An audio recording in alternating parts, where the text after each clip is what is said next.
苦楚之战第3章，相聚何其短。第8集，甬道驾诺斯柔普轰炸机冲入日军阵地，与其同归于尽。郑九叔含泪看着宝慧，使劲想坐起来，但腰部伤太重，他只能略微抬头。宝慧蹲伏在他床边，轻声说：“你躺着，不要动，我能听到。”他侧耳听他用低沉虚弱的声音说：“严小姐，我是徐教官的副驾驶，轰炸员。10几天前，我们到上海附近大厂执行任务。徐教官驾驶的 Northrop 轰炸机在大厂上空被日军高射炮击中油箱，右侧击一中弹。徐教官胸部被弹片击伤，他逼我跳伞，说我有妻子儿女，而他尚未成婚。他要独自驾机冲向日军阵地。徐教官他郑九叔哽咽着说不下去了。听到这里，宝慧已经明白甬道现在何处。他蹲伏床边，手脚麻木，头晕目眩，支撑不住，倒在地上。旁边的护士把他扶起，让他坐在椅子上，端杯热茶给他喝一口。他面色苍白，目光黯淡，过一会儿眼泪才一滴一滴顺着脸颊流淌，没有哭声，只有泪流。郑九叔右手使劲从枕头底下拉出一块带血的素白绸手帕，用发颤的手递给宝慧，说：“严小姐，这是徐教官让我交给你的。”宝慧伸出冰冷的双手，面无表情，接过他亲手绣的25朵百合花上浸透甬道鲜血的手帕，再也忍不住放声痛哭，边哭边跑出病房。郑九叔是甬道所在由中央航校教官和高级班学员组建的中国空军暂编大队的战友。他从甬道驾驶的诺斯柔普轰炸机跳伞后，被过路农民救起，送到中国守军阵地。上海沦陷前，被辗转送到杭州广爱医院。在来杭途中，他得到证实，徐甬道教官已于10几天前在大厂殉国。他和他的诺斯柔普轰炸机化为浓烟和炮弹，冲向几十名日军官兵。正在前沿阵地巡视的小野武雄大佐与几十名日军与飞机一起划入火海。从日本来征服中国的日军，没征服中国之前，先被命运征服，实现了军人的理想，为天皇战死。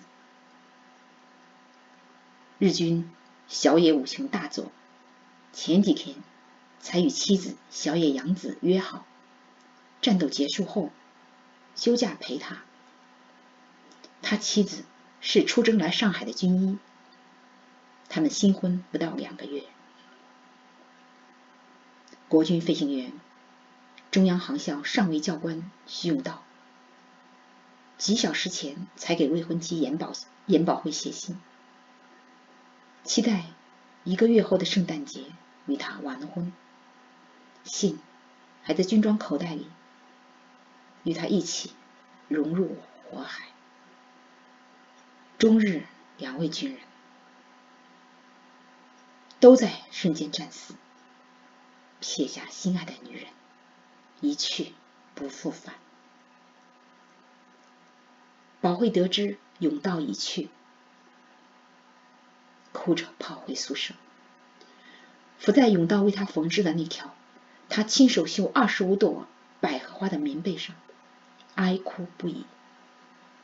他感觉到他缝被子留下的体温还在，恍惚间觉得他还在缝被子，搂着他安慰他，用厚实温暖的手轻轻拂去他眼角的泪水。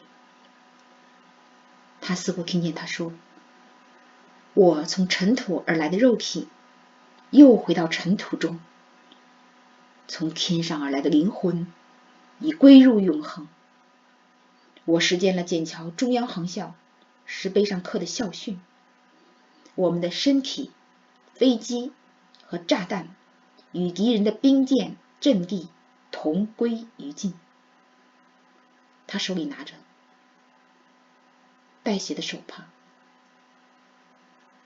这手帕告诉他，他已回天家了，再也不会牵着他的手带他去湖滨公园，在西子湖畔散步，陪他在基督教青年会打网球，抱着他跳探戈舞华尔兹，也不会乔装打扮，突然出现在他面前。蓦然间，他感到仿佛掉在只有他一个人的冰窟窿里，生命顿失色彩和意义。他很清楚，中国和古希伯来社会一样，对订婚女子来说，最大悲剧和不幸是未婚妻死去。他觉得自己是可怜的寡妇，他哀叹自己的命运，出生即丧父丧母，订婚丧未婚夫。他心里责问上帝，主啊，是我罪孽深重吗？为什么让这么多不幸临到我身？为什么让我订婚又把我的未婚夫娶走？开战2个多月来，不时听到国军飞行员阵亡的消息，他心里已有准备。甬道随空军暂编大队离开笕桥，撤到嘉兴机场不久，来过一封信，打过一通电话，之后再无消息。但是直到今天之前，他还是满怀指望，期盼着他的消息。他不知道，日军间谍网遍布淞沪杭州湾，日军不断破译中国机场联络密码，跟踪中国空军飞行动向。甬道因频繁换驻防地，不便联络宝慧，只能把一封封他用心写给他的信留在身边，常拿出来看看，好像对他说话。连日来，宝慧看到每天有重伤官兵死在医院，每天他看着肢体残缺的伤员在痛苦中呻吟。每当看到眼前的伤残官兵，他就担忧他的未婚夫徐甬道。今天当他获悉甬道已殉国的噩耗时，并不十分吃惊，只是瞬间感到万念俱灰，无力前行。他虽有心理准备，可当他知道他真的阵亡了，才倍感无助、孤独、凄凉。他哭到没有力气，才从床上爬起来，坐在桌前发呆，看着那条血迹斑斑的手帕，感觉英武幽默的他刚刚还在眼前。忽然之间，他明白了，世间一切是那么虚幻，生命是那么不堪一击。智勇双全、充满活力、敢爱敢恨的青年才俊，瞬间就没了。他心里又开始质问上帝：主啊，你为什么要收回他年轻的生命？为什么你让他订婚却不能完婚？你为什么让我来到人间就失去亲生父母，还没出嫁就失去养父母，准备结婚却失去未婚夫？恍惚间，他在他泛舟西湖后，在孤山南路树林旁中山亭一幕浮现眼前。他俩在亭中小憩，四周静悄悄，只有满地落叶被风吹起，沙沙作响。那里像伊甸园，只有园中树木，地上植物，天空飞鸟，水里生物，还有亭子里的他与她。他搂着她，吻着她，说：慧，我一直开不了口对你当面说那3个字，我爱你，我会尽我所能保护你。想到这一幕，他痛不欲生，想立刻跑去中山亭，也许他在那里等他，如果他不在那里，他就不回来了，从九曲桥跳进西湖，再也不会在人间遭受忧伤、绝望、痛苦。这念头刚冒出来，就听到心底有声音说：孩子，你不必为用道难过，他已完成使命，回天家休息了。这一人被收去，是免了将来的祸患。你的使命还没完成，快回到你的职责中，很多伤员需要你的帮助。从九曲桥跳下去，将遭受比失去未婚夫更大的绝望和永远的痛苦。凭信心活下去，会看到你和甬道去过的中山亭无法比拟的真伊甸园，和你永远的丈夫生活在那里，再也不会有夫妻分离。他猛然清醒，意识到该回去工作了。很多伤员正在痛苦中死去，他们中很多伤者在被送到医院的路上辗转几天，没有任何护理和治疗。